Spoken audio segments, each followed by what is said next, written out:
The video you're about to watch has been designed to take you deeper, higher, and wider into Yahweh. Enjoy, and please subscribe. Thank you. Father, we just want to thank you and praise you that we can be in this place in the midst of your fullness and your glory, Father, in this place called Third Heaven, the full supply, Gimel. You step deep into your heartbeat, Father. You step into your four faces. This realm, this dimension that you open up to us is just incredible to live in, Lord. The fact that you have opened up our eyes so we can see, and for those who still struggle to see, it is something we practice, something we continually go into. It grows as we go deeper. So, Father, as we are in this place where we just get to be surrounded by your glory and your fire and your angelic canopy, Father, of the fullness of all who you are, in the different kingdoms, the different realms, Father, the different dimensions. We get to understand the value of your presence and the fullness of what you carry, and it being fully available to us as sons and daughters in every aspect of our call. Fully as sons, as kings,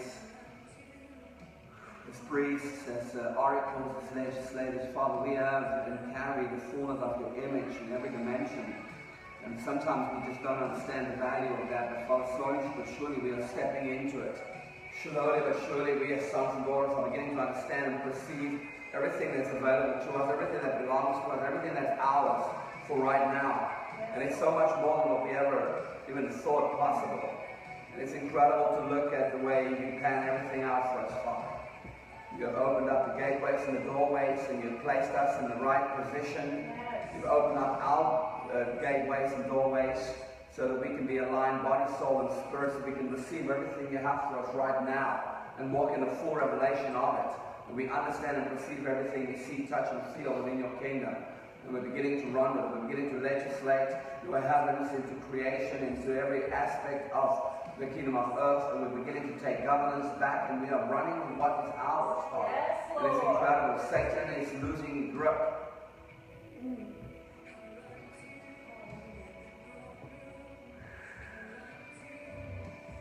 Father, we're excited. We love you. We praise you.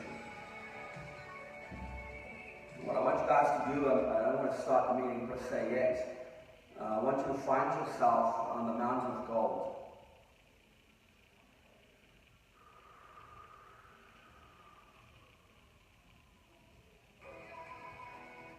So everyone in this room, you've already got the picture of the faces of those around you. And when we stand on the mountain of gold, it is a massive place. It is not a small mountain. It is absolutely humongous. It is formed every time Yahweh comes out of the mountain of Zion.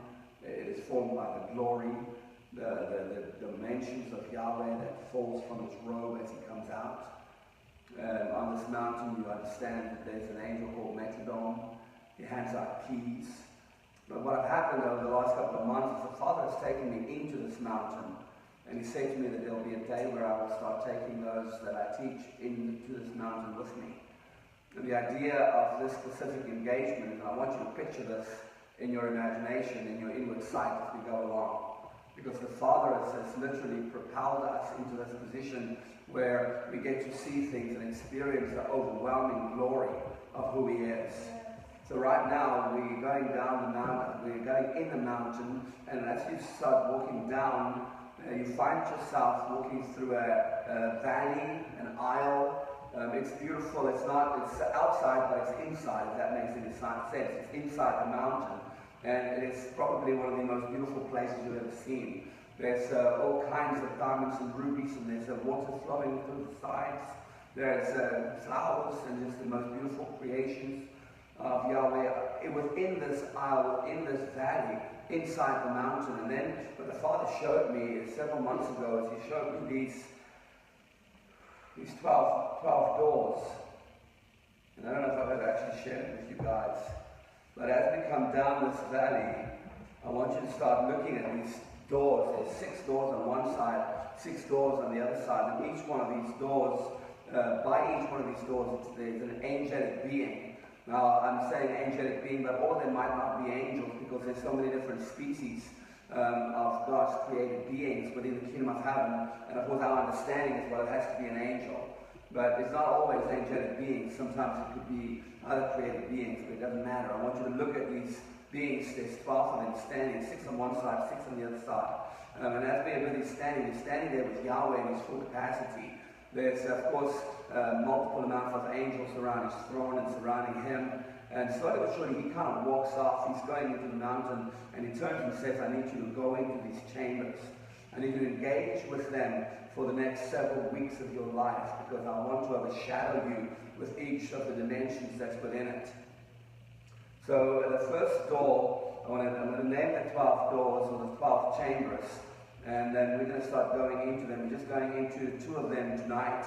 And I want you to just feel it and experience it within the spirit realm. I want you to open your heart, open your imagination, your inward sight. I want you to see it.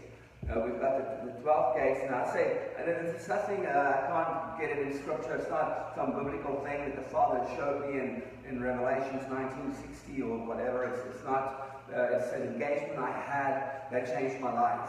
And so the Father said to me that there'll be a day that I'll start taking you guys in there with me, and you will experience the same thing.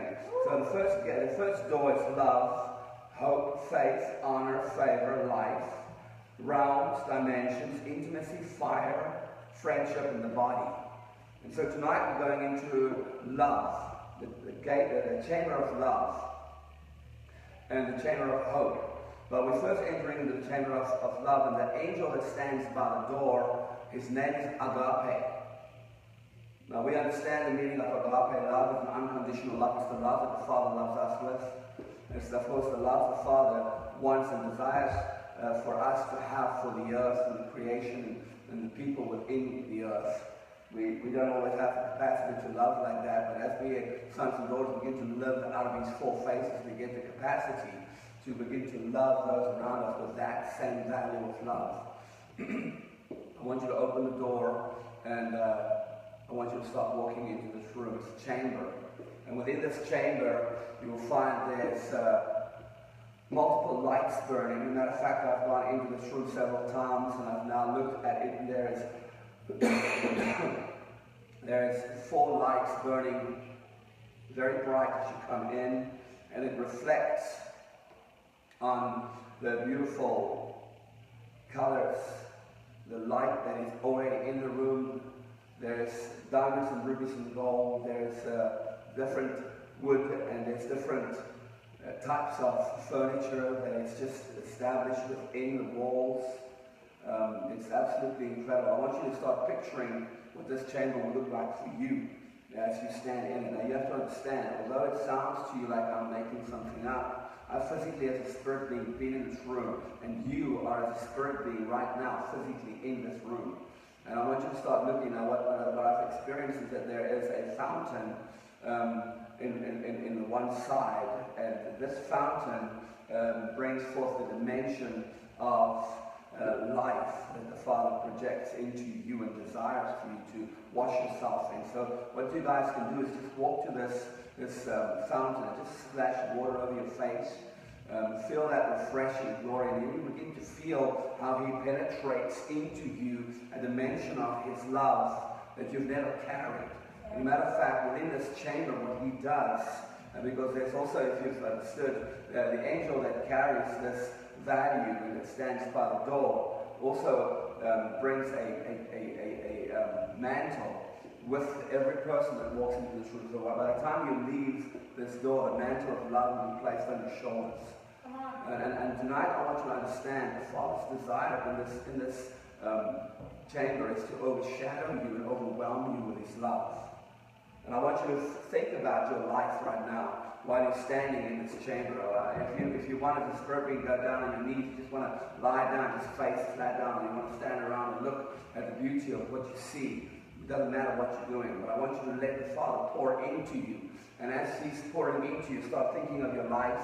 Start thinking of the rejection, any form of sickness, any form of disease, any lack in any way, fashion, or form, financially, mentally, emotionally, spiritually, socially. Wherever you have in any form of fashion lack in your life, wherever there needs to be alignment, something needs to come into place. I want you to focus on those things and let the Father wash it with his love, the fullness of that agape, that fullness of His glory, which comes out of Him loving us and propelling us into position according to what we were destined to become. And this is part of the chamber of change. as we go in there, his desire in this specific time is to overshadow you. Because when we come out of this chamber, you're going to come out with a dimension of the love of the Father in you, a dimension of who the Father is in you, and you're going to carry that into creation. You're going to carry that into your household, into your marriage. You're going to carry that into your workplace. You're going to carry that into your business. You're going to carry that into the shopping centers, into the malls, into the local Walmart. Wherever you go, you're going to carry that into your children's school place. You're going to carry that dimension of love that's going to affect everybody and everything. But as a spirit being, you're going to be breathing that into place. And I want you to receive that just for a couple of seconds. Let the Father wash that over you. And by the time you walk out of that door to go to the next chamber is right opposite of love. The angel of agape is going to place a mantle over your shoulders. And at first it will feel very heavy.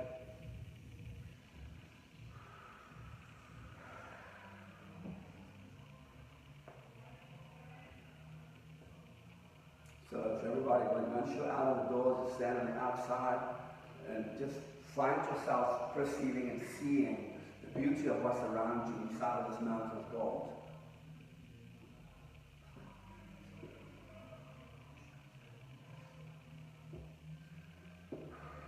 The angel standing by this door is called Hope.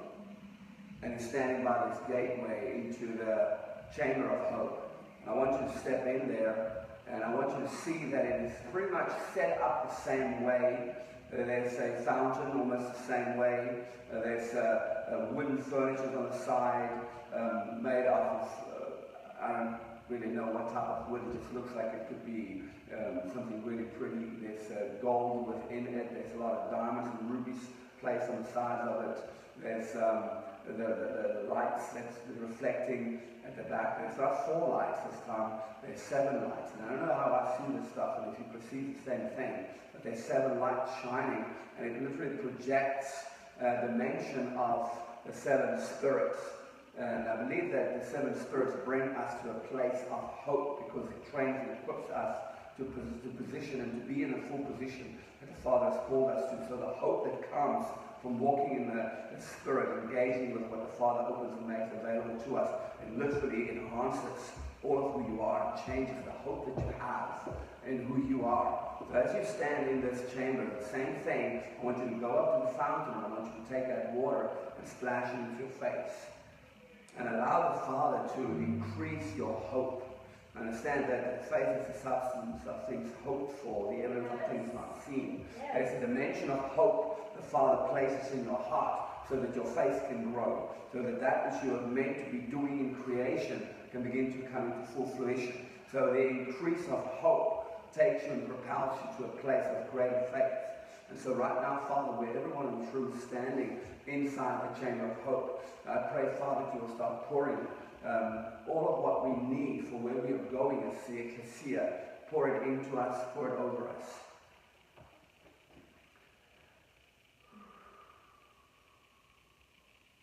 Thank you. And again, same thing, as you walk out, that angel of hope is going to place a mantle of hope over your shoulders. And it will feel heavy, but you'll see as soon as you come into the natural, that you won't even feel it anymore. It feels heavy because of the fullness of the glory of Yahweh on it. And so as you come out, you stand just in that valley and allow the beauty of all of that, the presence of Yahweh in all of this, just overshadow you. And as we go back up the mountain, we stand on top of the mountain. I believe that it is one of those nights where Medragon has a key for each one in this room.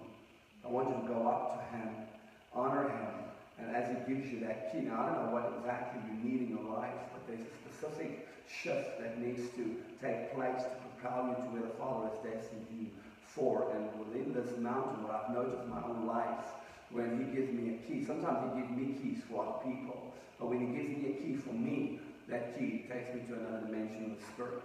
That key propels me to a higher level. It literally shows me things I have not perceived or seen before. So as he hands you that key, I want you to slowly but surely find yourself back into the atmosphere of the kingdom of heaven, the kingdom of earth. When you get into this atmosphere, I want you to start breathing your breath as a spirit being into Baton Rouge, overshadow the city, begin to expand your spirit and overshadow your life and everyone in it with that love and with that hope that comes out of these chambers.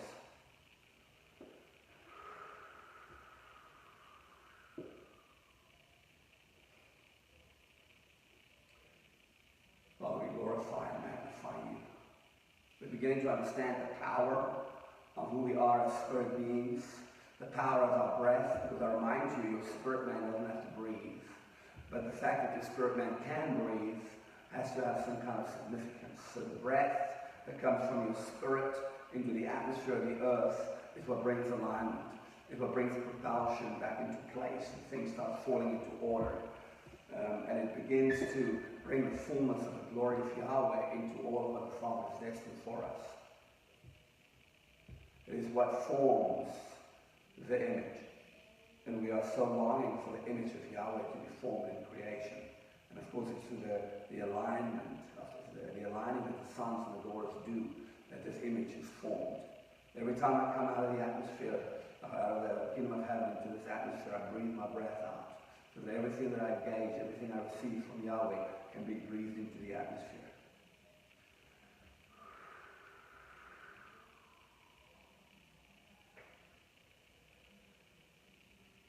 Father, we love you, we praise you, we absolutely honor you, we glorify your name.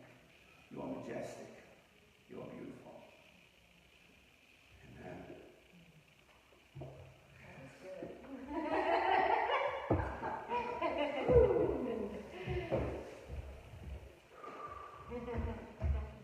How you guys doing? Is that okay? I keep forgetting to do it with some schools, so it was supposed to be last week. Not supposed to, it's not like some role that was established, but over the next couple of weeks I'll try and remember to do this every time.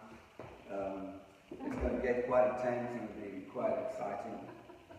We'll remind you. Right? You'll remind me. Okay, good. Okay, so what I want to do tonight is I want to touch on mantles. So we've done scrolls, destiny scrolls. I want to touch on mantles, mandates, batons, not baseball bats. Well, maybe. Depends on who you're talking to.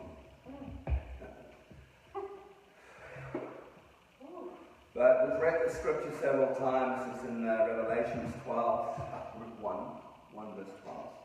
It starts with 13 actually. Then I turned to see who was talking to me. And when I turned, I saw 7 gold lampstands. That's where it actually starts. Among the lampstands there was someone like the Son of Man. Now just understand something here. Jesus is the Son of Man. So somebody like the Son of Man is not Yahweh. Okay, but remind yourself, the same breath, it could be Yahweh, it could be Yeshua, but we are represented in Him as sons, just like He's represented in us as the Son. Just have that in mind. He was wearing a long robe with a gold sash around his chest. His head and his hair were white like wool, in fact, as white as snow. His eyes were like flames of fire. His feet were like glowing bronze, refined in a furnace. His voice was like the sound of raging waters. In his right hand he had 7 stars. Out of his mouth came a sharp two-edged sword. His face was like the sun when it shines in full force. Ouch. That's quite intense. I mean, if we just begin to understand the image projected from out of this scripture is Yahweh saying, this is what my sons look like when they walk in my image. This is the fullness of the radiance of who I am in them, and it's reflecting from the kingdom of heaven into creation. And so when we start looking at Moses coming out of the mountain for 40 days, we're beginning to understand why he was doing and had the capacity to reflect what he came out reflecting. Right? If you read the original, it talks about horn-like appearances flashing from his face, meaning a lion, ox, eagle, man, because you become what you behold. Now in his case it was 80 days. 40 days he came down, and then again 40 days. We understand that he had lightning and fire coming out of his face, so much so that people were freaked out by him. We understand that he could smash gold to powder. Now, we've discussed this before, that's actually impossible unless you burn at 5,000 degrees Fahrenheit or Celsius. One of the two, but it's excessive and overwhelming. It's not a natural heat that anybody can carry in the natural, right? So the Father's desire for us is to perceive the image that we're supposed to walk in. And Moses was just a type and shadow of what we're supposed to walk in today. Same with Enoch. He was just a forerunner of what the ecclesia is supposed to run in, supposed to be for this time and season. Now, we don't perceive it, we don't understand it, so we're probably in its full understanding or full force, not quite yet going to walk in it. Of course, there's some that has been forerunners in this, and they're already touching base on it. And there's some that's really just beginning to touch the very small parts of it. But we are beginning to see what the Father means when he says we will look like this.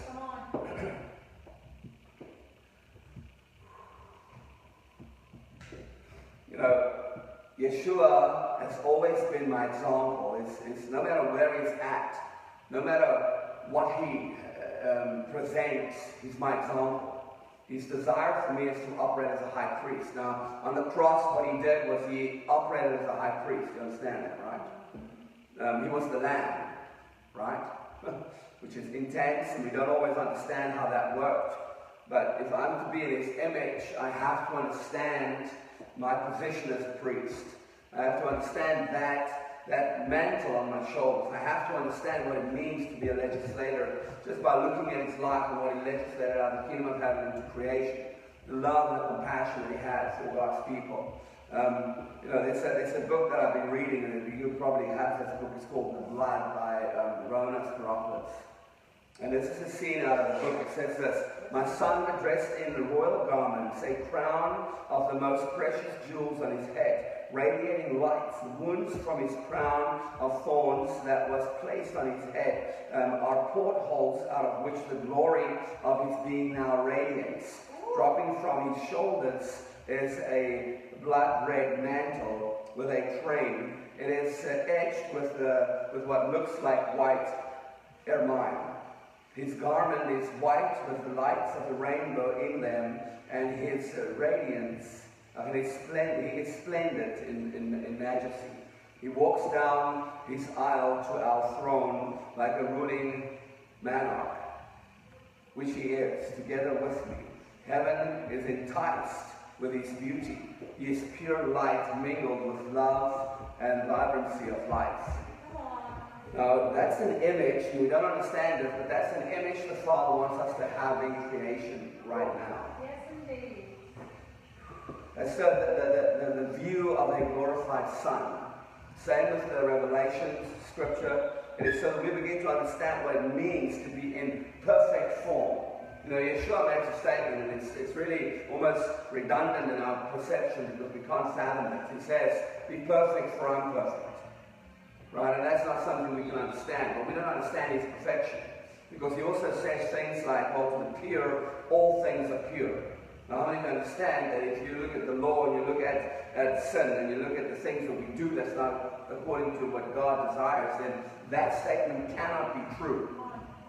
Because what is sin can never be pure. That's what we perceive. But Yahweh has the capacity to understand what it would have been like if there was no sin.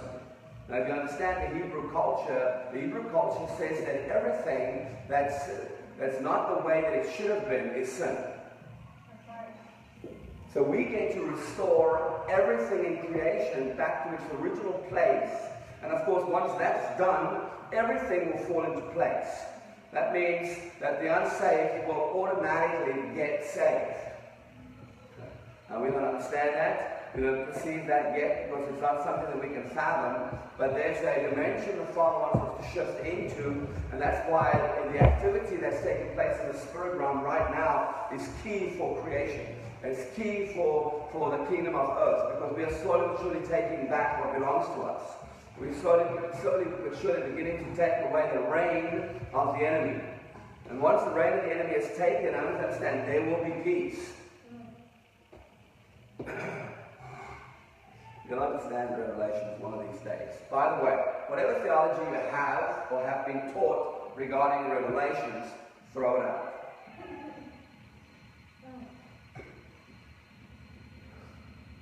And that's why he will begin to explain that to us.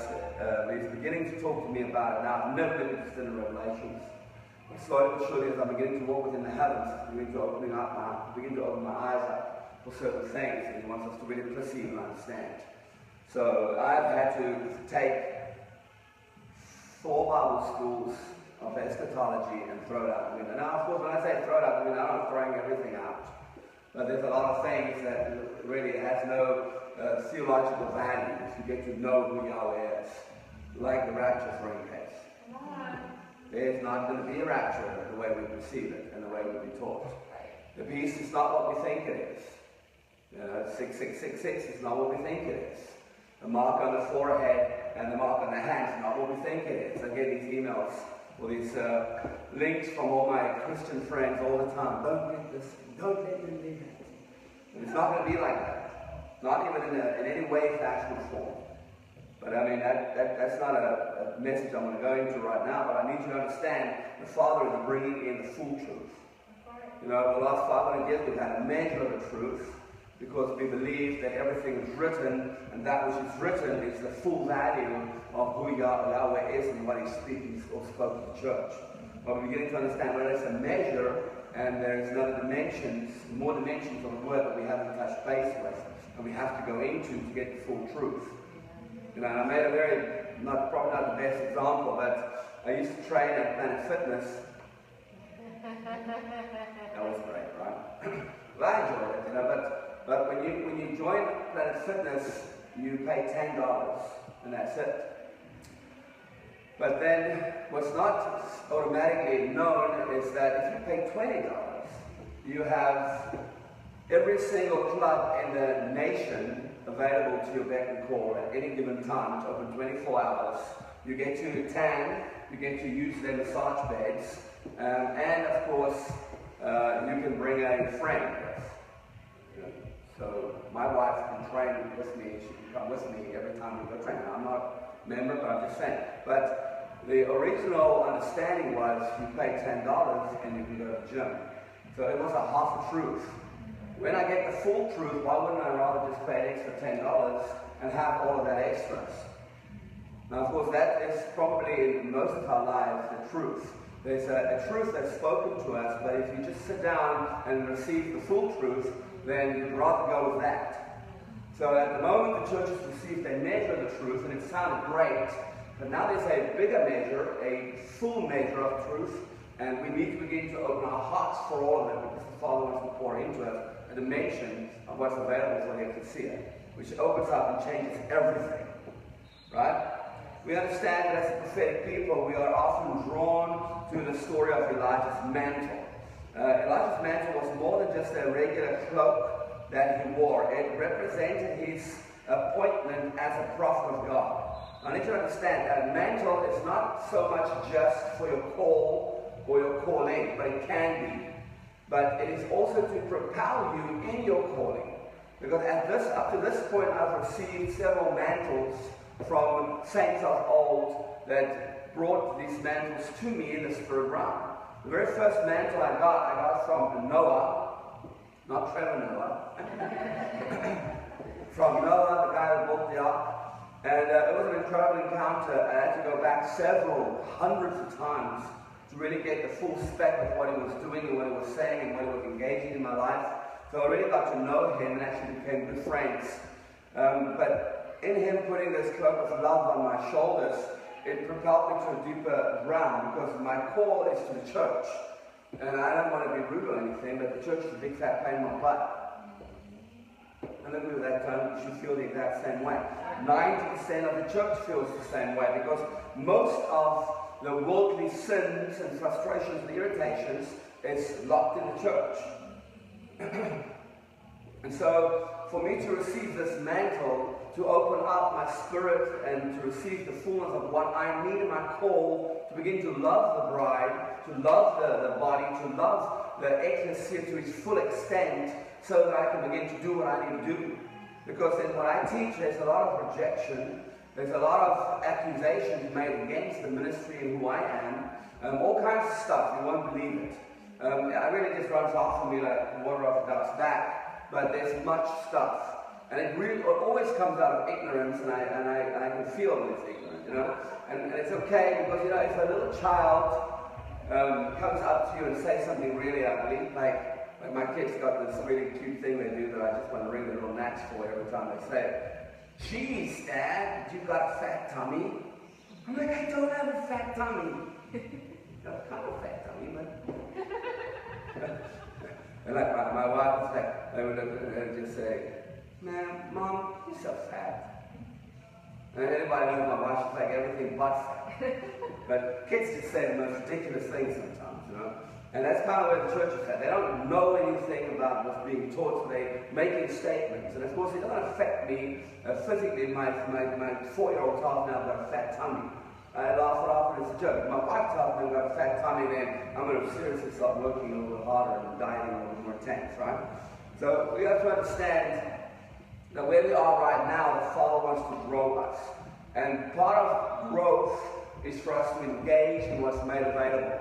And part of what is available is our mantles. I say mantles because there's more than one.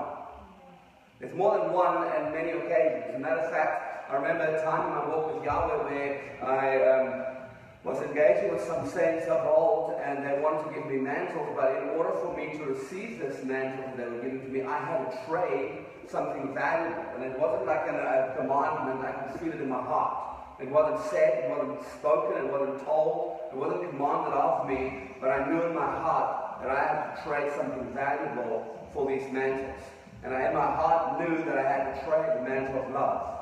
So of course there was a lot of, I bind you, Satan, and I hate you, and it's not going to work, and I don't want these mantles, and I'm getting out of here. It's ridiculous. Before I realized, well, of course, when you trade on the sea of glass with anything, what you trade multiplies back to you in a multiple form. So once I decided to trade my mantle, the Father multiplied these 3 mantles that I now have back to me as one. And it was the mantle of fire, mantle of intimacy, and of course, combined with all of that was the mantle of love. And that was just in one occasion. There's several others that I don't really want to talk about right now because it's just not necessary. But there's so much the Father has for us, and we need to begin to understand it's a process we go through to open ourselves up for all these things. Now, it's not 9 steps, it's not 7 keys, it's just some things you have to do in your walk with Yahweh. And of course, it happens from the very beginning.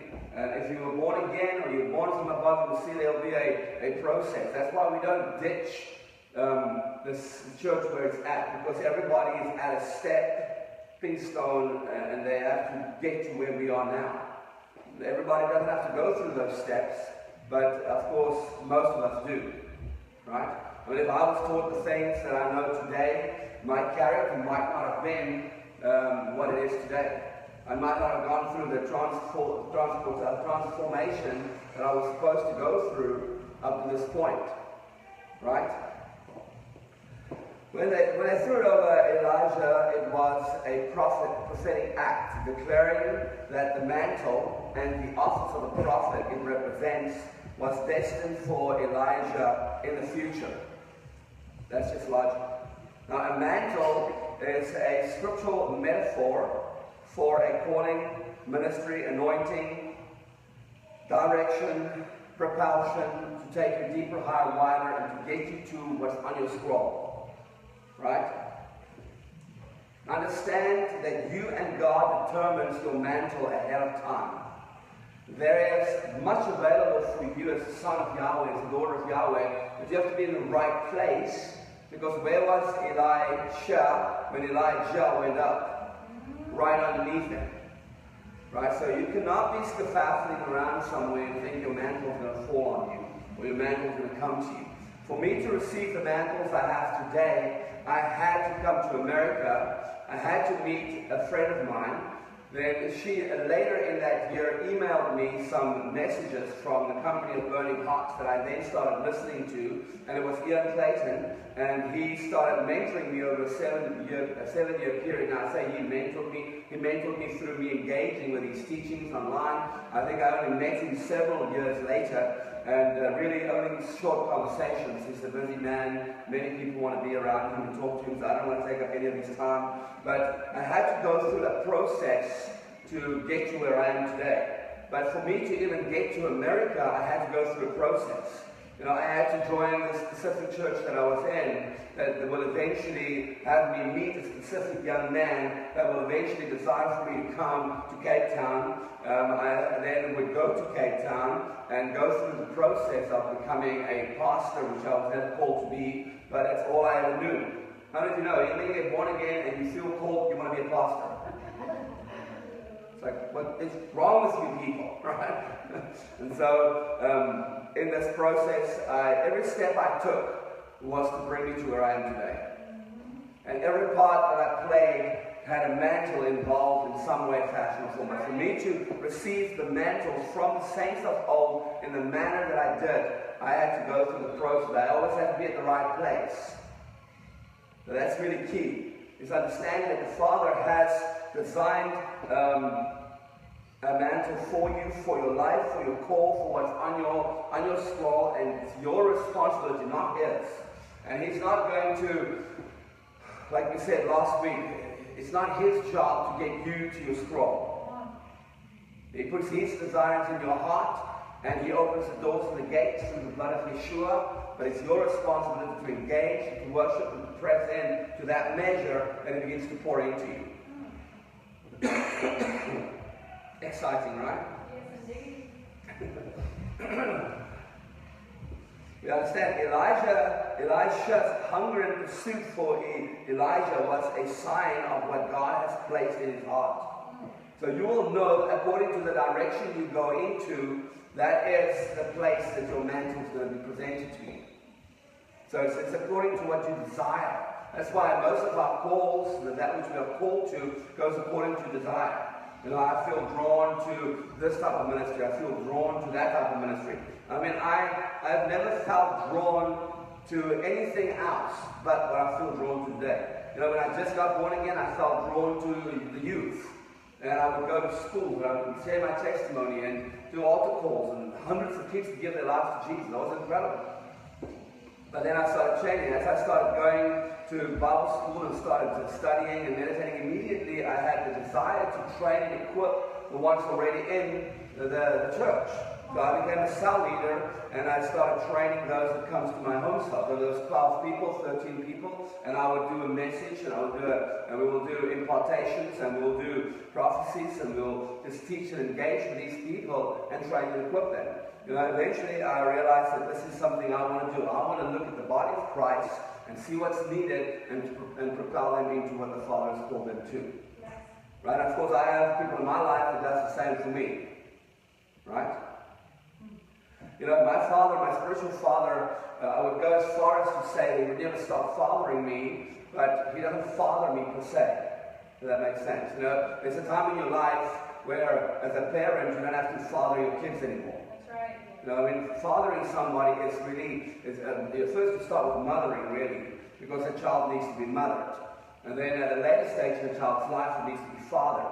And that can be done by mother or father, right? It's not gender focused. It's always a good idea for the father to father and the mother to mother. But the father has to mother too. You know, in the olden days, the father didn't mother. You know, and now these days, if the father doesn't mother, there's issues. Because the mother ain't going to be very happy with the father. You better change that diaper, boy, because I've been doing it for the last 2 weeks. And me and my wife, we had this deal going because I sleep like a dead person. And I was a personal trainer, so I'd wake up at like 4 o'clock in the morning, get ready, leave by 5, meet my first client. So the baby didn't wake me up, but she couldn't sleep because the baby would cry the whole night. And she would change his diapers through the night, and she would feed him and do everything. And by the time I get home, that was my job. So I had mothered the child while my wife was hopefully sleeping, if she could, because, you know, a mother is is triggered in such a way that this baby just makes a squeak, then she's awake. That's right. I don't know if that's a blessing or a curse. I don't know either. Yeah.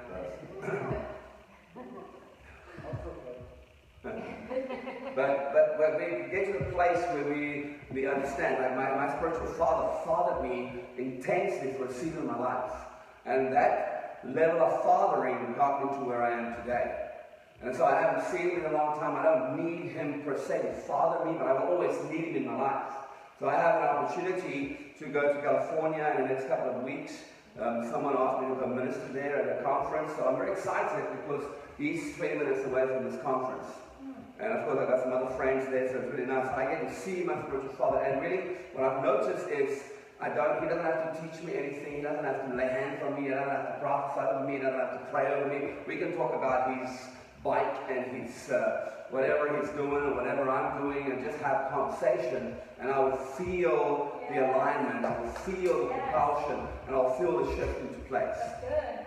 And so the Father really wants to get a company of people that understands the value of walking with someone that can propel you. And that's what these mantles are for. It is designed to propel you. Did I get my Father's mantle? You know, there was a season where he gave me a pair of shoes, cowboy boots, help me Jesus, and he gave me a jacket.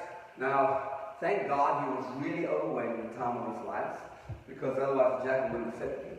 I still can't I can't put my thumb near my chin with this jacket on, because the jacket's arms are too skinny, but it fits me. And I know that spiritually it was a signification of a mantle that he placed on my shoulders. You know, because I could feel the propulsion. It wasn't something that he might not have physically designed it like that, but I know that it was part of what the Lord had to propel me into, right? But we need to understand that as we continue in our walk with Yahweh, there will always be somebody that we serve. How many of you know that? That's right. You know, I never liked that idea. But I had to change my attitude very quickly. Now, thank God that I did what you call Year of Your Life. It's your first year of theology, but you don't really study theology. It's a couple of subjects. But Year of Your Life is really a group of people that come together and live in the same house, and we have to do chores. I think I've shared a little bit with you. You have to do chores in a specific way. The leaders of the house tell you how to do the chores. They tell you how to do the dishes, and you have to do it in the exact same way. Otherwise, you have to do it again. No matter how clean it is after you did it your way, you have to do it that way, because it's to train you and to equip you. So in this year, it's really to establish your attitude so that you can submit. Now again, submission is not a violent act like in the MMA fighting style. It's supposed to be submit one to another. It's gentle, it's loving, it's kind. It's the way the Father wants us to submit to Him, right? And of course, husband and wife. It's not an aggressive, you will listen to me, woman, or I shall. I don't know what you do. But we need to understand the Father was taking through the process of leadership. In that time, I had leaders in my life that I still have in my life today. They're not my leaders anymore, but I'm in contact with them. You know, and they're incredible people. I love them and I honor them. Out of that, I began to honor and respect my pastor in the church that I've been in for the last 30 years. Well, I've only been saved for like 25, so 25 years. Then I got born again and I moved out of the mother church that I was birthed into. And I went to this little false Christian church that I've been in all my life. I started submitting to those pastors, started honoring them. They started honoring me right back because I started growing and maturing. They started placing me in leadership. And then I moved to Cape Town, where I had to submit under a leader that was so different. I loved him and honored him, and I submitted against my will most of the time. You know, I learned so much out of his mistakes. You know, but in the same breath, he's an incredible man of God. He taught me more than most people I've ever met. You know, but that was all stepping stones to get into where the Father wants me to be. So I had to serve his vision for 7 years. That was my leader. I didn't want to. I realized very quickly that this is not going to be a fun time. Although I loved him and his family, they were incredible people, it was a tough time because I didn't want to serve this specific vision. It wasn't part of my desire. The Father has showed me as I look back that was the time in my life that bear most fruit. Now you understand the story of Leah and Rachel. Leah wasn't his desire, but it was also the one that bear most fruit. Because in the time of being submitted under this specific man of God, he pushed me and he damaged me. We would sit around the table and fight like cats and dogs, screaming at each other.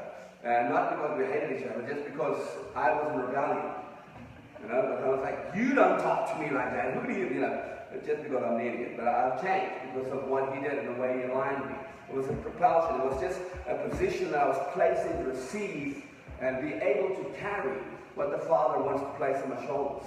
And we have to understand this because it's also a measure of God's presence that He wants to put on you. But if the frame doesn't fit the glory, then it's not going to come on it. Right? He makes it very clear, I cannot return because the earth doesn't have my image. So He will not rest on anything that doesn't carry or bear His image. That's why we have to fit and bear the frame to its full force. Right. You guys okay?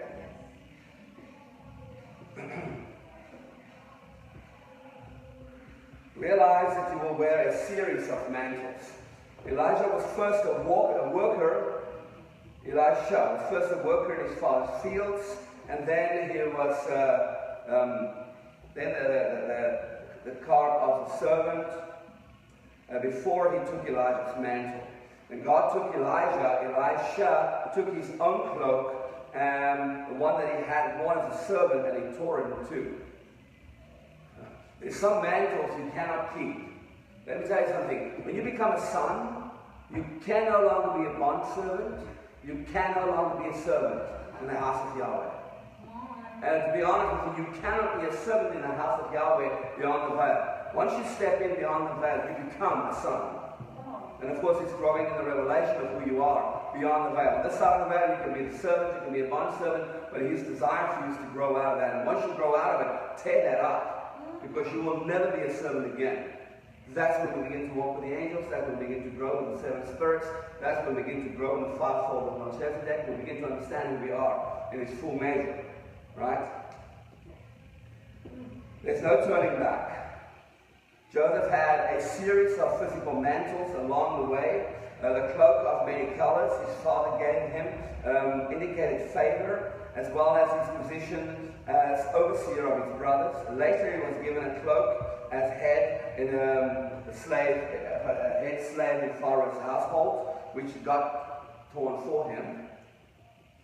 But he could never go back. I mean, understand. First of all, he could never go back with the same cloak that his father gave him to his brothers after all that happened. Then, as a slave to his master's house, after what happened, he could never go back again. And of course, the last cloak that he carried as second in charge, ruler of the whole nation, he could never go back again as a prison warden or whatever he was. So it's all part of what the Father wants to propel you in. Every mantle that's resting upon you for right now is to propel you into the next phase of your walk. And the Father's desire, of course, is He will use whoever, whatever He can, especially once you step in beyond the veil. It's no longer man that's going to be directing you. I mean, everything my spiritual father and my pastors and the leaders that was at hand at the time that I was on this side of the veil gave me was incredible. But once I stepped beyond the veil, things started changing completely. Now there's saints of old, men like Joshua and Noah, coming to me in the spirit. I engaged with a young man. I've only met him once, and I didn't even really know him all that well. I read his story a little bit because he died at a very old age. But when he came to me in the spirit, soaking in New Orleans one night, and said to me, "You've taken my place at the table." I didn't even know what he was talking about. I remember engaging with a son of Yahweh that was in my nation, and he was an incredible man of God. He actually walked in these revelations way before I even thought it was possible to have revelations like these. And he came to me and he said to me, "I'm giving you my mantle." And I said, "Well, didn't you give your mantle to your sons because they've taken over the ministry, his son and his wife?" And he said, "No, not to this measure. Not to the measure that I'm going to give it to you. Because this is to propel you into the Father's called you for the nations that you're called to." And it was incredible for me to experience that. But I would never have been able to experience that if I did not receive the mantles that I did in the natural beyond the veil, on this side of the veil. Does that make any sense? How are you guys doing?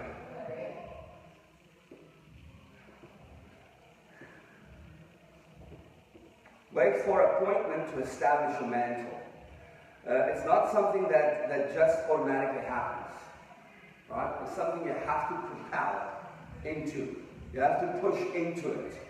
Elijah was appointed by God as prophet and successor of Elijah, but God used Elijah to recognize and prepare and establish that appointment. You know, I look at my father, and I was a pastor when he met me. You know, and within the first couple of days that we met, he came to our church on a Sunday, and he called me forward, and he reestablished me as an apostle, making it very clear to the church that I am not a pastor, I'm not called to be a pastor, it's not part of my mandate, it's not part of what's on my scroll, and I cannot continue being a pastor because it will kill me. And he did that within the first couple of weeks we've met. And that established something that brought excessive alignment in my life. Am I bound by whether I'm a prophet or an apostle or a teacher or a pastor or an evangelist? Absolutely not. As a matter of fact, I'm a king. And as a king, I live out of my father's house. And in my father's house, I'm a son. I'm a legislator. I'm an oracle. And of course, his desire for us is to operate in full force as priests and understand the value of that. Right? So you guys doing? You guys okay? God used Jacob, Potiphar, a prison warden, and ultimately Pharaoh himself to appoint Joseph to a position in Egypt that was already his through God's intention. You have to understand something. It's very difficult for a spiritual, born-again Christian that loves Yahweh, that worships and engages, that studies and meditates, to not reach his destiny. It's just this Scapathers that really struggles to get into it. Right? It's the same today. God will do everything. We do not self-appoint in any way, fashion, or form to a mandate or a ministry. It's God who elevates you into your position. And you just need to be at the right place for him to elevate you into where you need to go into. Understand your calling will be tested over time. That's exciting, right? How you guys doing? You okay? You know, I look at my ministry and I look at who I am and where the Father's called me to, and it's never been what I thought it would be. Never, ever. And that's a disappointment and an excitement all at the same time. You know, the Father said to me several years ago, through all kinds of prophecies, all kinds of phenomenal, great things, and I have to look outside of my life to see the value of those prophecies. Because when you're in it, you don't see it. That's why as a spirit being, you get to step out and you get to look back in to see what the Father has done. You know, I'll get to step out and see where we were in South Africa, where we were as pastors, where we were as apostles, where me and my wife was as once in ministry, working and doing the things of Yahweh, really struggling financially, struggling to get people to come in, understanding, not really understanding what we're called to. Is it supposed to be a multitude? Is it supposed to be a handful of people? Are we supposed to establish schools to train and equip people? That was my desire, to be at a Bible school for several years. And so when I came to America, I had an idea of what the ministry was going to be like. You know, because the people really enjoyed prophecy, right? And I could prophesy. I could prophesy over everybody in the room, very accurately, working with the wisdom knowledge, you name it, I can do it. And I can still do it, but I have no desire to. I still prophesy over people, and I still feel it to be a very valuable thing. But in my engagement with my scroll, everything that I thought it would be was completely different. Once I saw what the Father wanted me to do, that mantle that was placed on my shoulder changed everything. And as a matter of fact, when I stepped into my full destiny, and that of course is part of my destiny, part of what's written on my scroll, but when I stepped into it, I did not even have the information that I have today. As a matter of fact, I came to spirit school with one message: dividing soul and spirit. That was it. And when I started the spirit schools, all of a sudden this dimension of infused knowledge was placed in my spirit, and slowly but surely was placed into my soul, as my soul aligned and began to receive the things my spirit pours into it, which is absolutely incredible. How are you guys doing? So the Father really wants us to understand that in this time there'll be extreme testing, because He needs to build your character. I've said this a couple of times already, but your personality is the unique you. And he wants to hold on to it, he wants to keep it. He's not going to change your personality. But what he does want to change is your character. Right? So in this process, every mantle is there to build on your character. You know, when the Father placed the mantle of intimacy and the fire on my shoulders, everything changed for me. Because in the time that he laid the intimacy on my shoulders, he said to me, I will show you how to truly love me. And it's been several years later, and it's still understanding I really don't have. You know, I'm pressing into it daily, and slowly but surely it's changing. But I would never have even thought that I didn't have the level of intimacy that I thought was phenomenal. I thought where I'm at is great. I spend time with him for hours a day. It's a wonderful time. Now he's taken me to a place where it's different. Where I understand intimacy with him is not so much spending physical time with him as he's omnipresent, but it is engaging everything he's made available to me in the kingdom of heaven and experiencing everything that's out there for me to experience and taking my coherency and co-creative abilities in him as serious and start doing the things that I'm called to do. That is a dimension of intimacy that the church doesn't perceive and understand.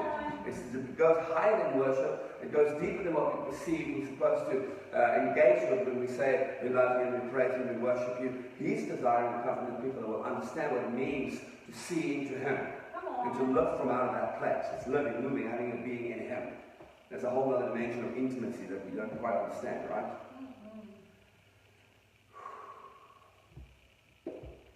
How you guys doing?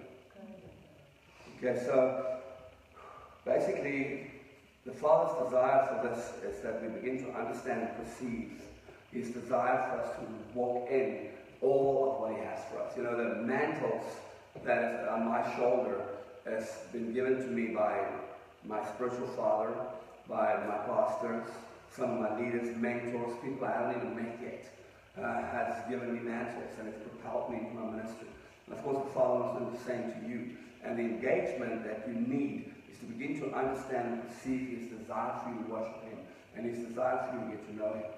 And he so desperately wants to propel a company of people to a deeper place. And that's where these mantles and these batons is going to propel us to where we need to go. Exciting, right? Yes. Let's stand. Father, we just want to thank you and praise you, and we are so reminded that we get to engage all of who you are, Father. So tonight, we might not understand mantles, we might not understand exactly where this goes and what we need to do with it, Father, but I ask you to open up our hearts, and as we speak into the atmosphere through our spirit beings, Father, we ask that you will open the gateways and the doorways for us to receive and perceive everything that you pour into us, that the mantles that's aligned with our call will come upon our shoulders, that everything will come to us in its full capacity, in its full measure, according to what it should be like. And Father, we want to run with all that's available. So as you prepared us, as we opened ourselves up, Father God, as we align with your kingdom, as we begin to perceive and understand everything that you have designed mantles for us, you have designed for us to engage with specific things within the kingdom, to receive everything that's ours. Let's begin to run into it. Let's begin to go forward in all that you have for us, that we can become what we're meant to be in his full measure. Father, we love you, we praise you, in the name of Yeshua. Amen.